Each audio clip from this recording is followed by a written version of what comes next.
Welcome, everybody. This is Democracy for All, accessible and inclusive voter outreach in our nonprofit vote webinar series leading up to Election Day, 34 days and counting currently. So this is all being recorded for one. So if you have to leave, if you need to step out for some reason, you're going to get a follow-up email in a couple days with a full recording and the slideshow for you to view at your own convenience.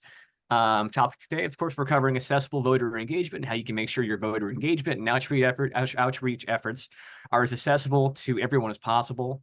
And also, I want to make a note that this is part of a webinar series we're holding in the run-up to Election Day. So this one is the first one, Democracy for All.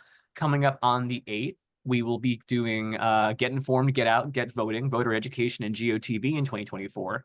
I'm going to drop the link for that in the chat. Feel free to RSVP. Oops, let me make sure everybody can see that. I'm going to drop the RSVP for that right here. And following that, on the 16th, we're going to be doing it's GOTV time, getting voters to the polls in November. So that is here as well, all part of our series, all together with the Nonprofit Vote and National Voter Registration Day co-branding. So thank you so much. If you have questions throughout this, please be sure to put it in the question and answer box you see in the bottom ribbon of your Zoom screen. If it's in the chat, we might miss it. We'll make sure we have time to get to everything or as many questions as possible before we get going. And again, thank you so much for joining us. And I'm going to throw things over to our Executive Director and Fearless Leader, Brian Miller. Thank you, Travis. And my name is, as Travis says, my name is Brian Miller. I'm the Executive Director of Nonprofit VOTE. A little bit about Nonprofit VOTE. We are, for those of you who don't know, we are a national organization, and our primary goal is to resource and support nonprofits across the nation as they work to build voter engagement into their core programs. And the vision of that is pretty clear. We've got the vision and mission statement here, but the goal is sort of twofold. On one hand, we really want to work towards a more inclusive democracy where all voices are heard, including those currently underrepresented in the democratic process, particularly lower income communities, communities of color, younger voters that are often left out of the political process. The second goal is really to help increase the influence of the nonprofits themselves. We know that when the communities served by nonprofits are voting at higher rates, they're going to have more influence when they go to advocate for funding or for policy changes or things that are important to their nonprofit. And of course, so these are really the two goals that drive our work and that animate our work. It's again, empowering the communities, helping communities exercise their full voice, narrowing those gaps and strengthening the nonprofits in the process. And before I get into a little summary of the programs, I wanted to say two quick things about the work that we do. Is that if we don't do this work, chances are no one will. And what I mean by that is that nonprofits are reaching communities that are largely ignored by campaigns, by political campaigns, and by candidates. Anyone who knows anything about the way political campaigns work, their goal first and foremost is not to foster an inclusive electorate. Their goal is to win an election. And so they're going to make strategic choices about how they spend their money and who they contact. And they're going to focus on contacting people with a history of voting. And what it means is people who don't have a history of voting, what they sometimes refer to as low propensity voters or unlikely voters, don't get contacted. They don't get contacted. They don't vote. Because they don't vote, they're labeled again as an unlikely voter. And this cycle keeps repeating itself. And this is why nonprofits are so imperative, because if we don't engage the communities that we serve, chances are no one will. And what's beautiful about nonprofits is the goal of a nonprofit is to help, in most cases, give voice to the communities that they serve, help empower the communities that they serve, ensure that the communities that they serve have agency over the policies that impact their lives. And so with that as sort of our motivation, we have a myriad of programs that we run, which really begin with what you're on here right now, a free monthly webinar. Usually these webinars are run by Gwen Stembridge, our Education and Partnerships, Associate Director of Education and Partnerships. She, however, is in South Carolina and is no longer has internet or power. And so we are taking over, pinch hitting for this webinar for her, but it's part of our webinar series that we run every year. And it's a really important resource. About 3,000 or so nonprofit staff go through these webinars every year. And so we're glad to have you here. Second thing we do is we have a wealthy library of online resources, fact sheets, toolkits, legal guides. You can access all that at nonprofitvote.org. Also included in those resources are some research pieces that show the positive impact of nonprofits that do voter engagement work. Specifically, our nonprofit power report, which documents a 10 percentage point bump in turnout when communities are engaged by nonprofits in their communities. So if a nonprofit engages the clients and communities that go through their door or their staff, those folks are likely to vote at a 10 percentage points higher rate than comparable voters in the same community. So we know it works. And that, again, is a part of those resource library. We also do a lot of tailored support for national partners and partners around the country. We have a host of nonprofit voter engagement guides that are being distributed across the nation in partnership with groups like National Council of Nonprofits, various state nonprofit associations, along with Habitat for Humanity, United Way, and others. We do run a multi-state field program, and when I introduce Sue Galema in a second, she's the one who manages our multi-state field program, where we provide direct training and support and funding to when it's available to a host of anchors and sites around the country that run online on-the-ground voter engagement programs. We also run a philanthropy initiative really to encourage more funders to move into this space and invest in the voter engagement of the nonprofits that are doing the important work.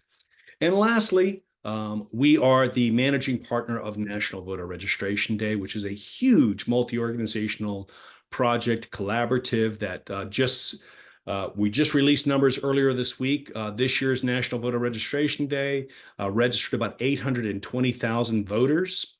That holiday was celebrated on September 17th, about a week and a half ago.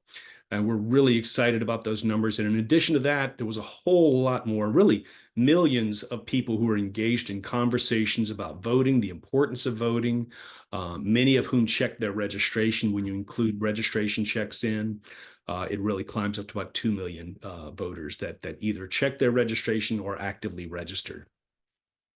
And what really makes in addition to all the online stuff that you see in the various celebrities and other people engaging, about 5,600 community partners, the kind of nonprofits that are on this call, were out there doing these running voter registration drives in their respective communities on college campuses and at nonprofits. And with all that said, I'm going to jump over to the next slide, which is really just going to turn it over to Sue Galema. Sue Galema is our state partnerships manager. And again, she manages the multi-state field program that we run across the organization. And so she's going to introduce our speakers and moderate the panel, where we will be exploring how to make sure that voter engagement initiatives are accessible, both from a varying ability standpoint, but also from a language standpoint and other aspects of what does accessibility mean when you make sure that you are inclusive in your voter engagement initiatives. Sue Galema, to you. Thanks for the introduction, Brian. I really appreciate being here. Again, my name is Sue Galema Lynch. I get to manage the state partnerships program that we have that Brian mentioned, the multi-field program. And I really appreciate being here because a lot of what we do is I get to work with 8 partners, state partners across the country. This year, we got to serve about 120 local nonprofits throughout these 8 states that we work in, trained about 228 folks. And we're just really excited that we get to have a NALEO Education Fund here and also the National Disability Rights Network. So I'm going to go ahead and introduce Adrian Izaguirre, again from NALEO Education Fund, and Michelle Bishop from National Disability Rights Network to just kind of share a little bit about themselves before we get into our questions. Thank you, Sue Galema, for that warm introduction. Good morning, good afternoon, everyone. My name is Adrian Izaguirre. I'm the Interim Texas Director of Civic Engagement for NALEO Educational Fund based out of Houston, Texas. Just briefly about NALEO Educational Fund and what we set out to do, our mission and our organization, right? We are the nation's leading nonprofit, nonpartisan organization that helps facilitate the full Latino participation in the American political process, and that ranges from citizenship to public service. And I'll go into more detail as we go on about what we do on a day-to-day basis.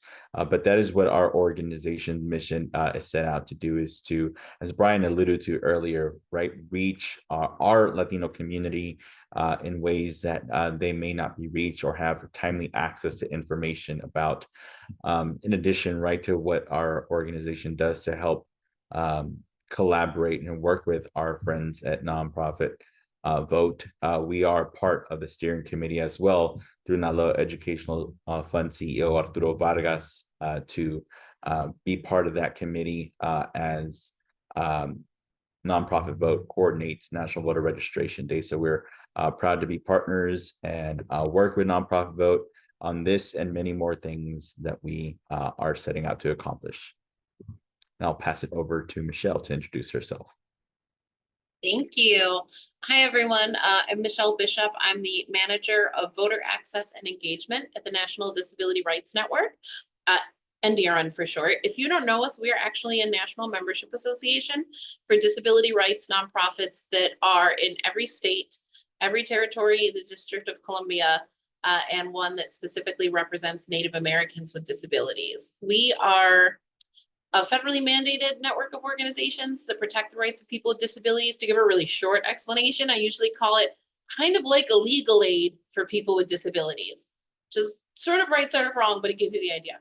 But we also, under the Help America Vote Act, are mandated to work on access to the vote for people with disabilities. That's work we've been doing a long time. Honestly, work we were doing even before the Help America Vote Act said you should be doing this.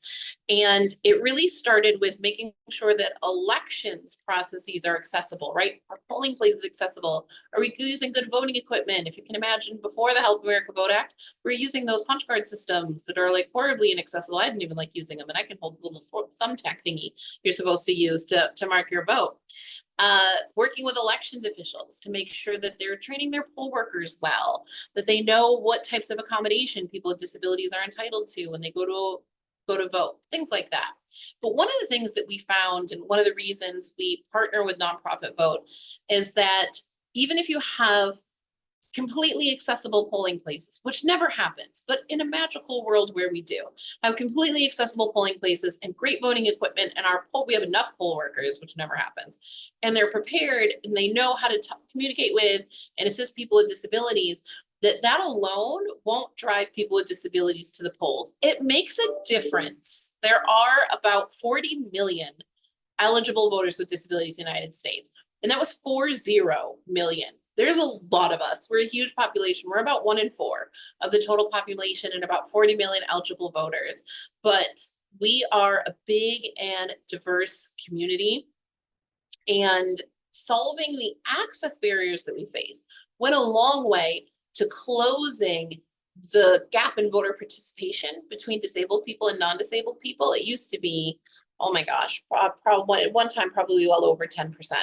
Now, maybe like 2 or 3 percentage points behind non-disabled folks, which doesn't sound like a lot, but that actually could represent millions of votes, millions of people whose voices went unheard, easily enough votes.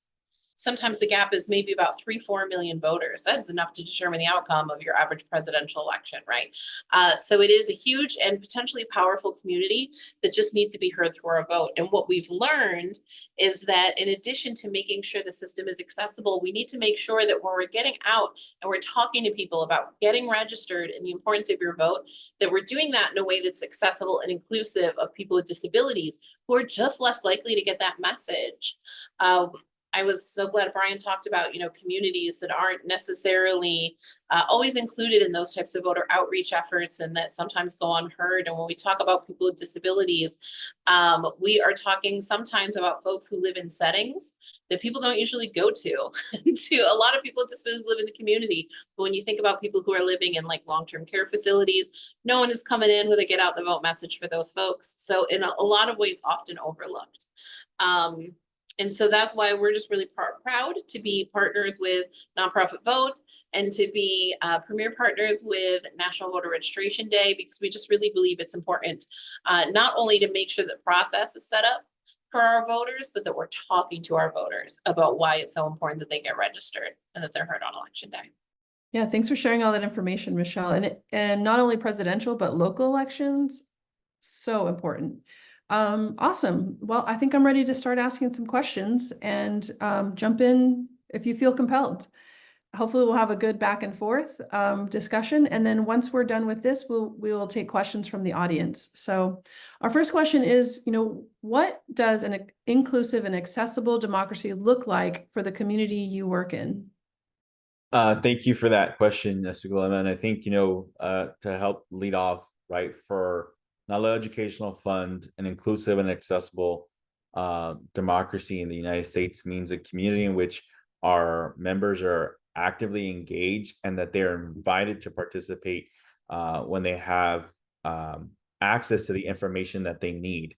I can share that oftentimes when working on the ground in the civic engagement department of the NALEO Educational Fund, we often see and hear or receive questions as to who should we vote for, because we don't know who's running, or I don't know who all the candidates are. I may have heard of one, but not another. And so that is one of the situations that we often find ourselves in that our Latino community still lacks access to timely and accurate information about civic processes such as elections. And that's one of the things that our organization sets out to do, primarily through our hotline that we have for information and assistance as the also official holder and operator of the Spanish arm of the Election Protection Hotline, which is 888 VOTE. We're there to help answer, right, some of those basic questions that people may have, such as where can I go vote and what are the requirements for me to go out and vote, because we know that not all of our community has access to that information. And I think the other piece too, again, as Brian alluded to earlier, is what we consider an invitation gap, meaning, right, that some of these individuals are not always targeted through campaigns and candidates to be able to be mobilize them as an electorate. So we have, for example, places where there's an overwhelming number of Latino voters, such as Texas, which is my home state, but also Florida, California, and New York, which are also places where NALEO Educational Fund holds a physical presence. But these places aren't always considered battleground states. And so that means that they're less likely to be subject to competitive outreach activities. In 2022, we had a poll where we were doing a tracking poll of Latino voters, and 48% of our respondents reported that they had not been contacted by any political party or campaign, which put them in a bind where there's this perception that some of them think, well, my vote doesn't matter because clearly they're not trying to reach me. They're not trying to get my vote and help me understand why I should maybe vote for a particular measure or candidate. But also, right, 40% of those survey respondents said that they hadn't been reached out, but 52% who had been contacted, and 58% of them indicated that it was likely someone from the Democratic Party who contacted them, as opposed to the 39% who indicated that it was someone from the Republican Party. So what we see here is that there's a lot of big underwhelming outreach that's pertaining to our political Latino electorate, and that's what we're trying to break the gap in. And we also know that our Latino electorate includes voters who are new to the system, whether they're young voters who recently turned 18, but may not have voting as a top priority, but also our newly naturalized community, our newly naturalized U.S. citizens, who for the first time will have the opportunity to vote in this country. But at the same time, they're maybe fighting a stigma or a perception that they have from where they come from, their countries of origin, because not all places hold elections the same way. as we do here in the United States. So they're having to learn a new system. They may have just overcome a barrier, right, for them, which is citizenship, but now they're having to overcome an additional barrier, which is now learning and understanding the new electorate process in which they have to participate to be an active member in their community and an engaged voter and an informed voter, which is all ties into what we are setting out to do, making sure that people have access to that information and make it accessible to them. This is okay, it's getting my like creative juices flowing, because I think all that's so true and it's so important. It is. And I felt so much of that even coming from the disability community. We're so different, but we're so similar at the same time.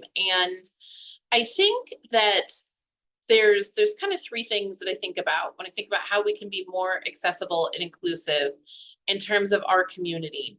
Because I already talked about the part where the elections process itself needs to be accessible. And that's true. When it's not, it absolutely sends a message that we do not care about your votes and you're not wanted here.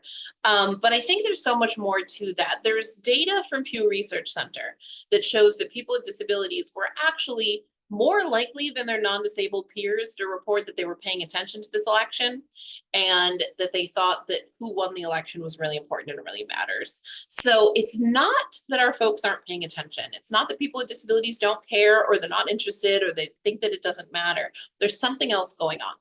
And so what we learned was making the actual physical process of voting goes a long way, but there's a missing piece here. And it's that we don't often speak to or about people with disabilities, just in all of the public discourse around elections. I'll be completely honest, candidates and campaigns absolutely fail to talk to and about our community, despite the fact that every issue they talk about is in some way or another a disability issue. They're out there talking about education and employment and healthcare. And like, you look at the numbers for people with disabilities, the single most unemployed and underemployed constituency in the entire United States, that's absolutely a disability issue.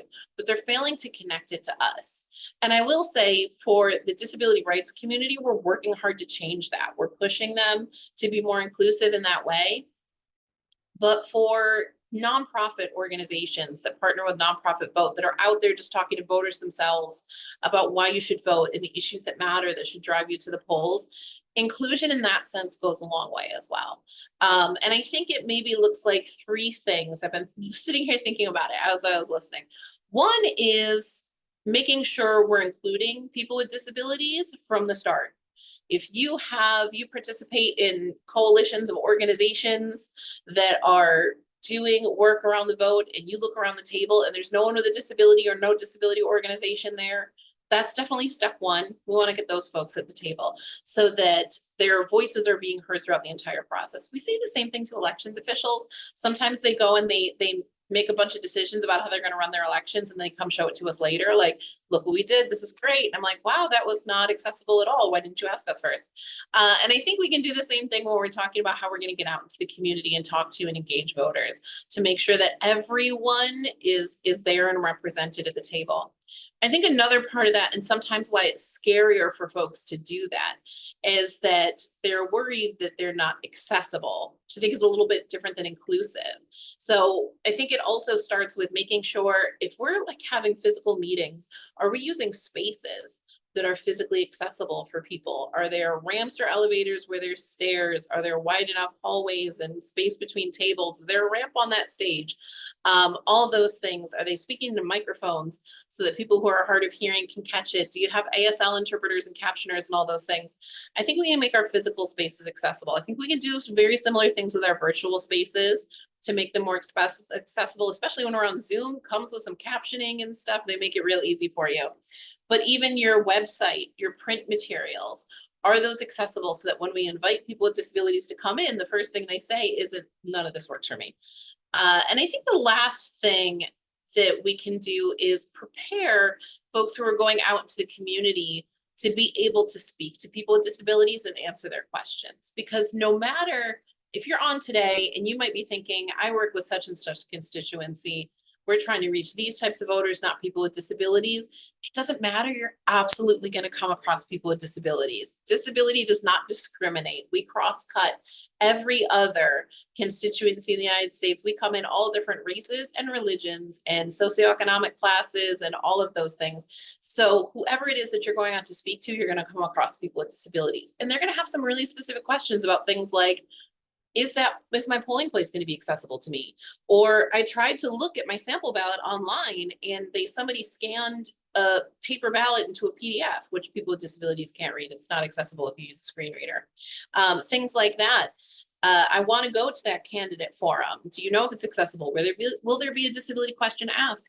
And knowing some of those things before you go into the community is really helpful, especially really practical questions that folks might have, like, what if I need someone to assist me as a voter with a disability? There's laws that speak to that specifically. And if you have disability groups at the table, then get you first up on all that. Make sure it's included in your materials so that if you're sending volunteers out in the community and they come across people with disabilities with really specific questions, maybe they're prepared to answer it this time. And if they're not, you've got a disability partner organization that you can refer out to that can go ahead and assist that voter as well. So I think once we make sure we've kind of made all of our spaces and our materials accessible, then it's a matter of just bringing those folks in. And then, I'm sure you agree too, if you talk to our community, we'll tell you what barriers we face, we'll tell you what resources we need and what would be helpful. You don't have to figure that out all on your own. Gosh, this should have been a 2-hour webinar. There's so many great answers. I really appreciate it. And I want to get to the next question, but I really appreciate what you're saying. And I think that's just an emphasis on why nonprofits matter when it comes to voter engagement, why nonprofits can engage in, non-traditionally, in the sense of voter engagement work. And so many good questions too.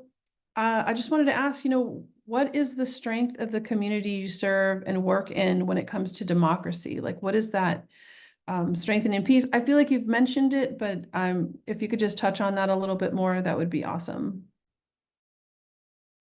I can go first this time because I bet I can be really quick with this one. I feel like the strength of our community, because I mentioned it, is that we're a very large community. 1 in 4 people in the United States has a disability. So that means, one, there's a lot of us. If you're looking to turn out more voters and tap into voters who haven't been turning out, there's a lot of us and we're ready for it. The other thing is that because we're such a big community and we do cross-cut other communities, we're also very diverse.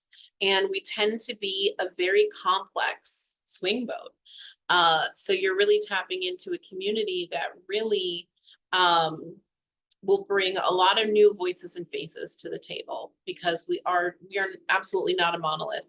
And there's so much to unpack there, but I won't, because I know you're trying to get through all the questions.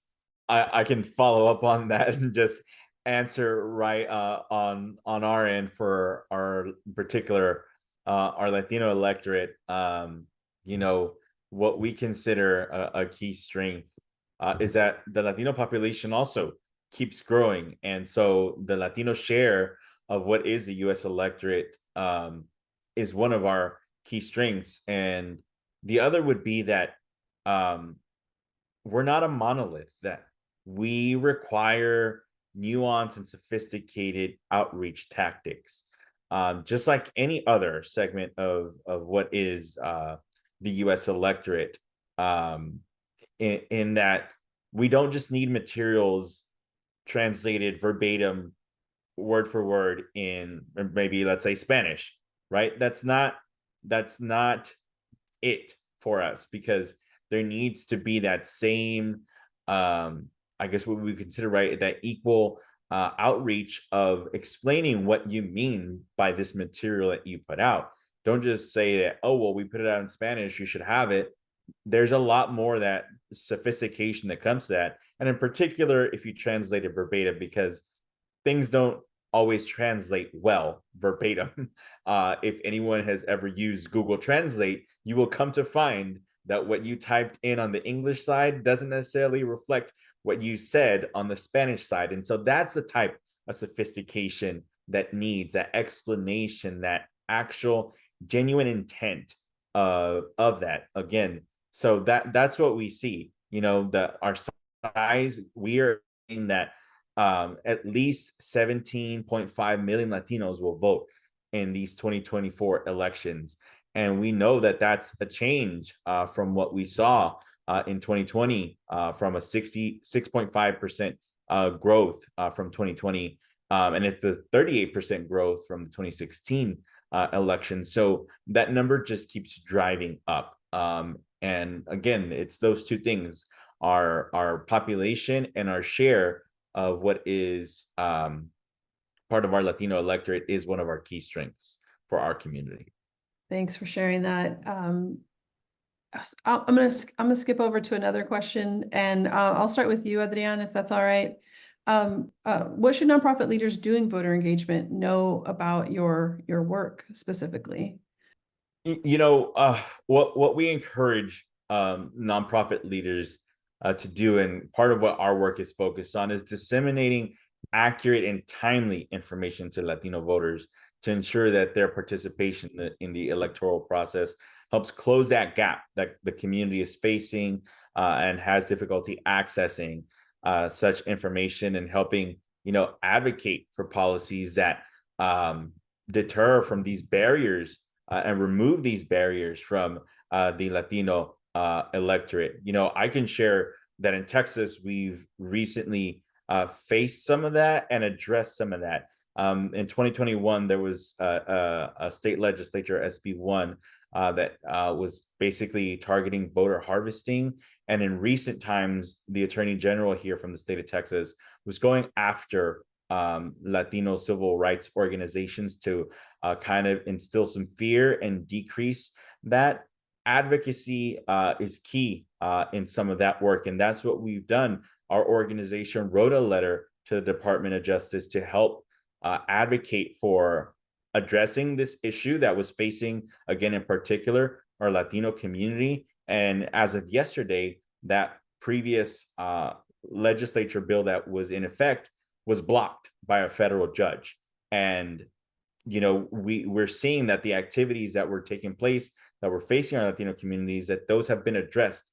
And that's what people need to know, and that they have that access to that information and help close those gaps. And I think to Michelle's point, right, also was making sure that you're leveraging those nonprofit organizations that, while they may not necessarily directly tie to your mission or the community that you're trying to address, that you have them as a resource.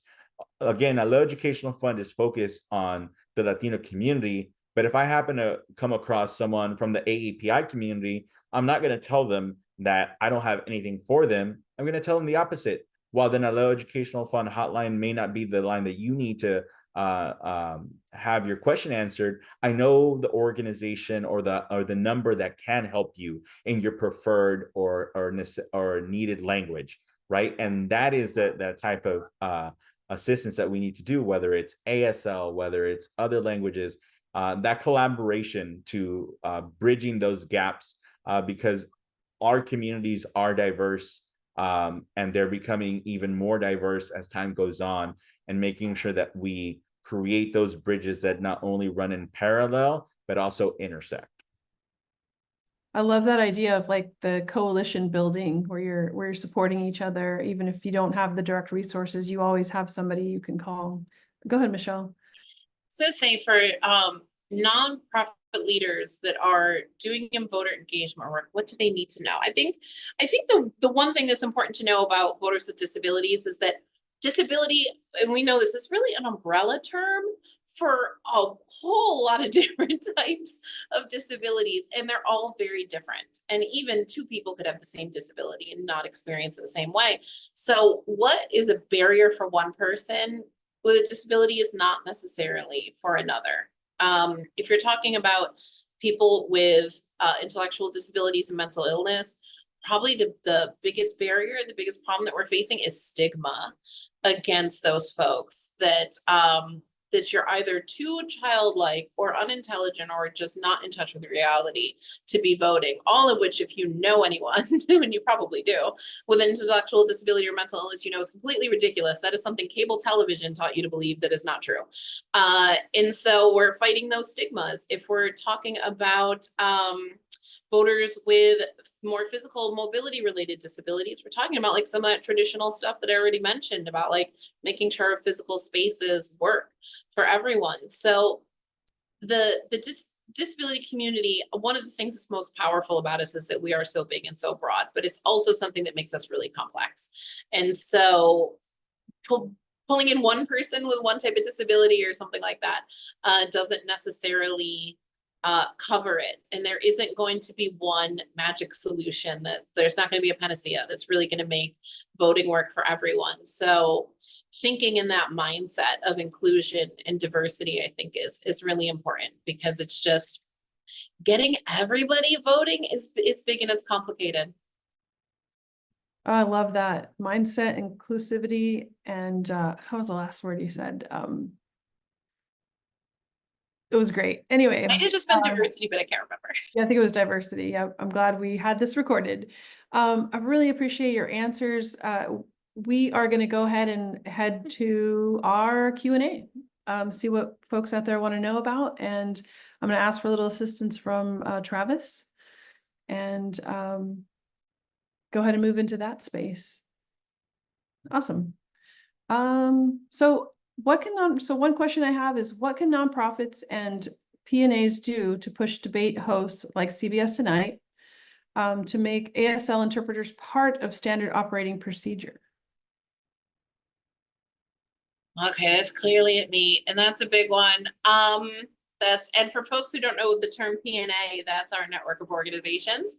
They're federally mandated. Congress called them protection and advocacy when they first started out. So that's who that's referencing. Just disability rights nonprofits, essentially.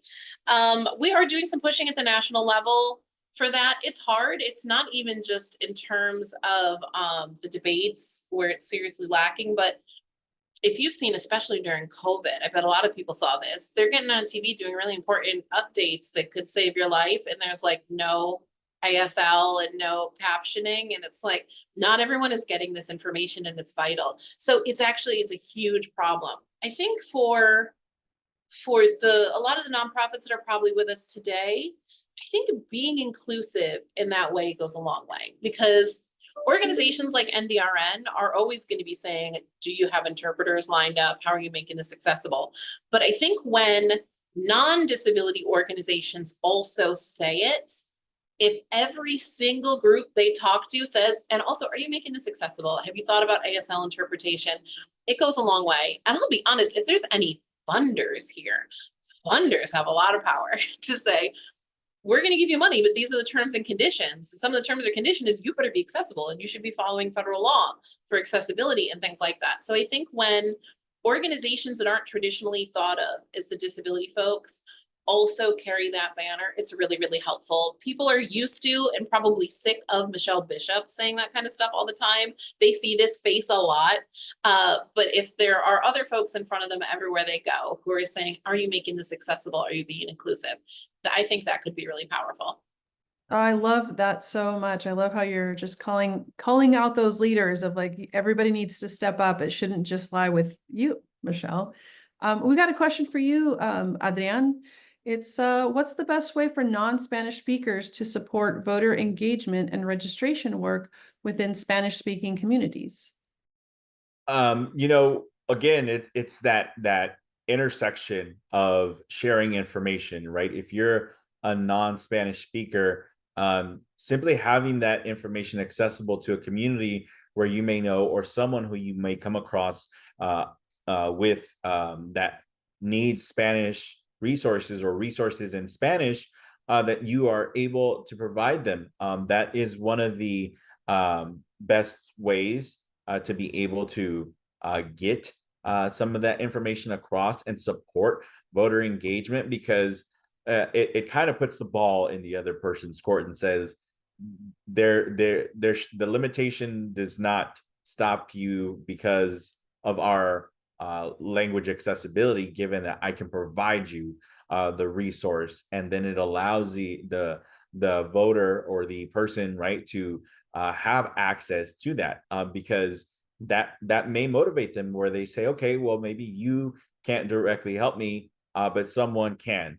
And I think that's what we try to do, you know, through our hotline, which is bilingual, English and Spanish, but obviously primarily focusing on the Spanish community, Spanish speaking community, that people have the information, whether it's election protection assistance or reporting issues during elections, having those questions answered.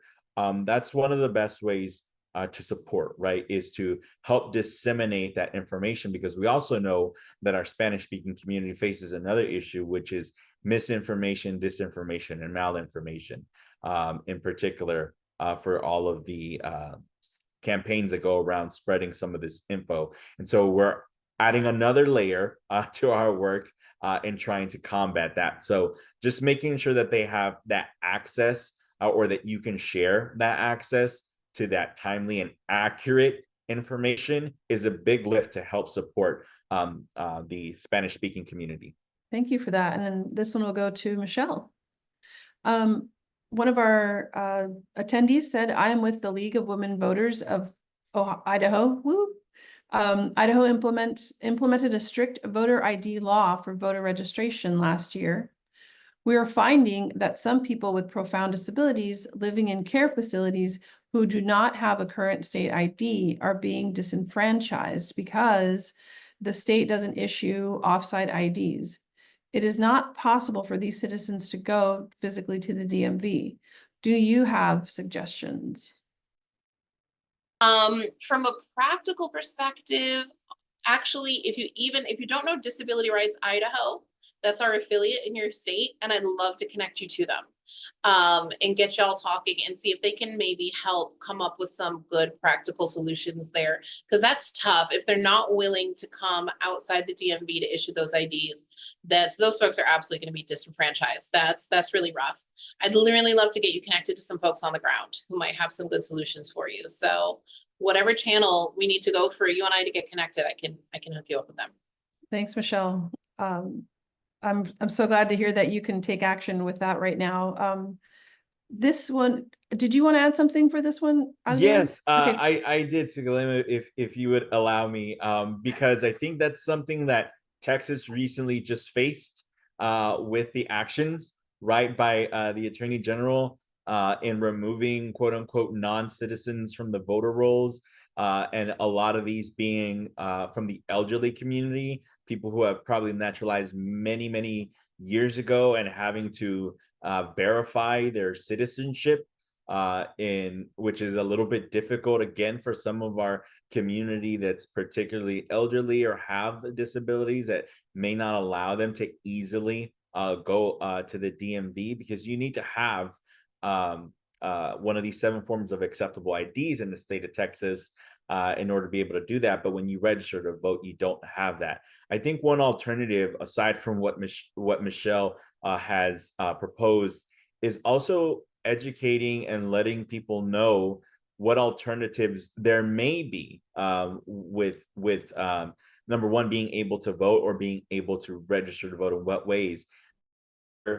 Suggestion that I could probably give, which is not necessarily rocket science in terms of you have to do a heavy lift, but it does take a lot of maybe coalition building and access, is getting those county elections departments to be on your side, and at the same time find ways to collaborate with them to be able to bridge those gaps in services and opportunities. Because if the state is putting this issue for voters and voters are having difficulties with this, the person or office that may be able to help them on a local side, which is where we come, where local elections and local leaders also matter and are very important, can also be their advocates and can also find ways for solutions to be able to address some of these things. Because when it becomes a problem within the community, if you quote unquote make it a problem for a local leader, that local leader is going to have to address it in some kind of way. And that means that they're going to have to find some solution that will be allowed by the state to have something like this happen. So that would be another item I would suggest of action, is trying to see how your local leaders can assist you in that. We've done it a little bit here in Harris County, which is one of the main counties in Texas and primarily houses all of Houston, to have some of that accessibility information and language and voter registration to address some of these issues. So that would be another piece of advice I would personally offer. That's awesome. You can tell both of our communities are impacted by strict ID laws, because we were both like, we want to talk to people on the ground right now. Adrian, just like spoken like a community organizer at heart, both of you. So yeah, I've seen it locally as well, and I really appreciate your answers. I think we got to get more people involved and more of those local elected officials. County Board of Elections, great idea. I appreciate that too. I have a question I'm going to throw it back to you, Adrian. Some in the Latino community may be wary of sharing information on a voter registration form. Do you have any advice for how to build trust? This is a state voter registration form that I'm assuming, right, that is allowing an individual to officially register to vote. This is where the educational piece often comes into play.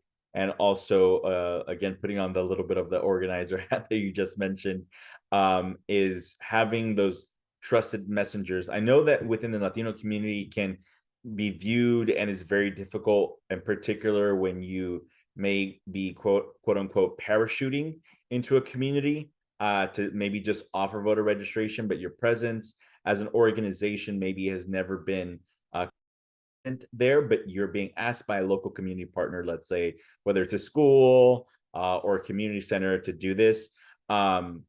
It's having those one-on-one talks, or in this case, right, educating people on what it takes, because that's one of the issues that Latino community faces. They don't know what it takes, and it varies state by state. So if they're receiving information from a relative in, let's assume Idaho, that says that this is what you need to do to register to vote, but that relative is communicating to them that they live in Texas, those are two different states and have different things. So having to educate people on what it takes and where it varies is the first piece. And then it's, having, if you're having issues with trust, it's where that intersection of collaboration comes into effect. And while you may not have that credibility yet in that particular community, if you have someone that can quote unquote vouch for you and say, trust this individual, we've talked with them, we know that they're here to do the right thing, that is where you can and build that trust. And I know in today's political climate, for some organizations, nonpartisanship is difficult to convey when trying to partner with other places, whether it's a school or community center, because sometimes there's this misconception that some organizations have agendas that they're trying to reach or trying to sway voters. So also holding nonpartisanship to the highest standard is another piece of information, because people will say, well, you're trying to get me to do, whether it's a voter or an organization, you're trying to get me to vote or sway or be persuaded into one thing or another. And making sure that people understand that I'm nonpartisan. I'm not here to influence you in any other way other than to provide you information and accessibility. And that's one of the things I think that NALEO Educational Fund does very well, and that we pride ourselves in, is holding our nonpartisanship to the highest standard, because that also helps build trust within Latino communities to say, okay, you're just here to tell me what I need to do. And they come to understand that. And then that becomes, that starts spreading across the community to have people trust you and believe in what your organization is doing. And that's what helps build that foundation and trust. Yes, I love that. Absolutely. It's always good to That's why it's good to network and be consistent and just show up. That's a great way to build trust with folks. So yeah, I agree. And I think this will be our last question, and I'm going to pass it to you, Michelle. If you are at a polling place and you see a person with a disability unable to vote due to a structural barrier, what can you do, or who can you call?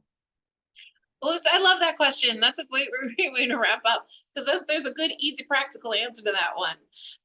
So I would say if you see that, and that absolutely does happen, we sometimes get calls from people who are not having an issue, who see a person with a disability at a polling place having an issue, and they're like, that's not right. I should do something about that. And I love it, right? We are absolutely all in this together. We should absolutely be supporting each other and advocating for each other. So there's a few great, easy answers to that question. One, and I already see it dropped in the chat, is the 866 Our Vote. You can absolutely contact any of the election protection hotlines. 866 Our Vote being the main English language hotline, but we talked about the fact there's a Spanish hotline, there's an English and Arabic hotline, and there's a hotline that has English, and I'm gonna say like 9 different Asian languages. I won't even try to list them because I will get it wrong. There's also usually other ways to contact, like text and chat through the website and things like that. There's even, for folks who are deaf and hard of hearing, the National Association of the Deaf has a video chat hotline where you can speak ASL. So there's all of those national hotlines that you can get in touch with right away, and it'll probably get filtered right down to the command centers kind of at the state and local level to help that voter out. You can also always contact our network of organizations, which I haven't maybe promoted hard enough. I should. I'll drop it in the chat. But if you go to our website, ndrn.org, up in the top left corner, there is a link where you can click to find us in your state. Some of them have specific voter hotlines just to take those calls. But either way, you can call the main line and ask for the folks who work on voting, and I'm sure they'd love to help you advocate as well. And also, don't ever hesitate to call the elections officials for that jurisdiction and tell them that something's wrong, because that's probably the first thing we're going to do if you call a hotline, right, is reach out to the elections official and tell them that something is going wrong here. We will absolutely do that if you call us, but you can also call the elections officials yourself. It certainly doesn't hurt for them to get more than one call about an issue that we see where a voter's having a problem. So absolutely keep those hotlines handy. And if you see anything that's not right on election day, I would say call it in. That's a big part of how we know what's going on the ground, so that we can assist voters. And even if we don't get it resolved on election day, we can make sure it doesn't happen next election day. I really appreciate that. Again, getting involved. It doesn't always have to be one particular person. It can be all of us helping monitor and addressing what the needs are of our communities.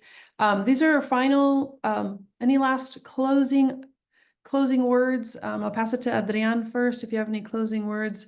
We really appreciate you being here, and then pass it to Michelle, and then I'm going to pass it back to Brian to close this out. Thank you for that. And I just want to uplift what Michelle just said regarding her answer. One of the key things I like to convey to our community is, do not suffer in silence. I think when there is public record of issues, that is where issues get addressed. If there is no public record, the issue cannot get addressed. And I think that's where our election protection hotlines, all of them, is the assistance, and they all honestly, they all do the same thing. To be honest, they all address voting issues. So whichever hotline it is that you call to report the issue to, that is where it goes on public record and it can get addressed. So I definitely would encourage that to always happen. Do not suffer in silence, and make sure that the community always knows that there's access to it. But I think, just to again close up, again, nonpartisanship standard in every presence within your communities that you serve can go a long way. Making sure that accessibility and that intersection of resources that you have or your trusted partners have also go a long way to help make sure that access is there for all different types of communities that you may come across.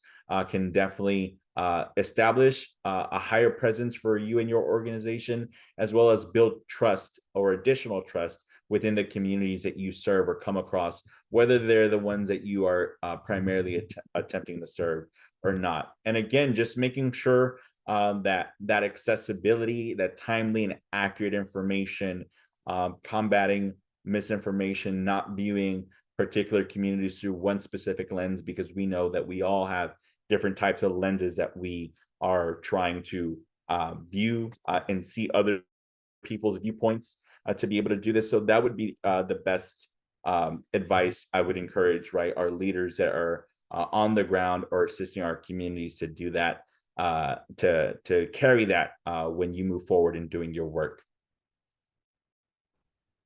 That's I have to second all of that, first of all, because that was amazing. And all the hearts and thumbs up on the screen, I think everyone is seconding that. It's about all of us getting our voices heard, and we do that by all of us working together as one community. I love that. I think also the only other thing I could add to that is that folks like us, we do a lot of talking about the barriers that exist to voting because we have to. It is our job to call them out, or else we can't fix them. If we don't call a barrier what it is, we can't get it removed. But I think when we talk about going out into communities and talking to voters about the importance of their vote, I always worry that sometimes if they hear that, they're like, wow, voting sounds hard. I think I'll sit this one out. And I think that's the worst thing that could possibly happen. And so I guess if I were going to leave with one extra thought, it would be that there may be barriers. I mean, for a lot of people, voting is going to be easy and they're not going to have those problems.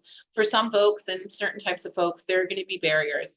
And what I would encourage in talking to voters, if they have that mentality of like, this just sounds too big and too hard, is that all of those barriers, we talked about stuff like voter ID and things like that. Those are pieces of legislation that have to be passed. And legislation is expensive. Litigation is expensive. Elections are expensive.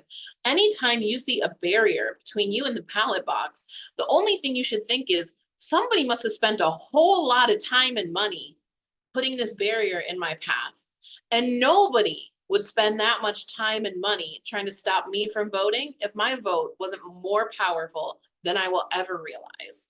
And that should be the motivation you need to jump over. You shouldn't have to jump over extra barriers, but to do it when you have to make sure that our votes are going to be cast and counted. It costs a lot of time and money to try to stop people from voting. So why would you ever let someone stop you from having your voice heard? That is a great way to end things. Brian, I'm going to pass it over to you. I know we're slightly over time. Couple of quick announcements. Thank you everyone again for joining this webinar. We have 2 more webinars coming up in the next few weeks, and I'm going to ask Travis to drop these links in the chat window. The first webinar is on October 8th, and that webinar is entitled "Get Informed, Get Out, Get Voting: Voter Education in GOTV in 2024." We will have guests from the League of Women Voters, the National Vote at Home Institute, and Guides.vote to talk about, providing the information people need to make an informed decision when they go to the polls, and both about the process and what's on the ballot. After that, we have a webinar on October 16th, which is more narrowly focused on GOTV, or Get Out to Vote strategies, that we're co-hosting with National Voter Registration Day. And at that, you'll hear strategies to engage and mobilize registered voters, discuss best practices in outreach, and provides tools for ensuring strong turnout in the upcoming elections. Next,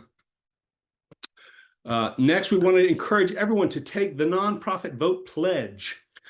This is basically an organizational commitment that your organization is going to help be a part of this process of disseminating good information to your partners. It ensures that you get in the loop with our Education Partnerships Coordinator about the latest resources, and you can scan this, and I think Travis can also drop this in the chat window, and encourage organizations across the nation to take this. And with that said, just a huge thank you. You will get a survey as soon as this webinar ends. You'll get a survey. We encourage you to fill that out. And once again, there will be an email which will come following this webinar with a link to the video and any recordings of this webinar. And Adrian and Michelle, thank you both for being a part of this discussion. And thank you all for joining us. Thank you. That's all right. Thank you for having us. Have a great afternoon, everyone.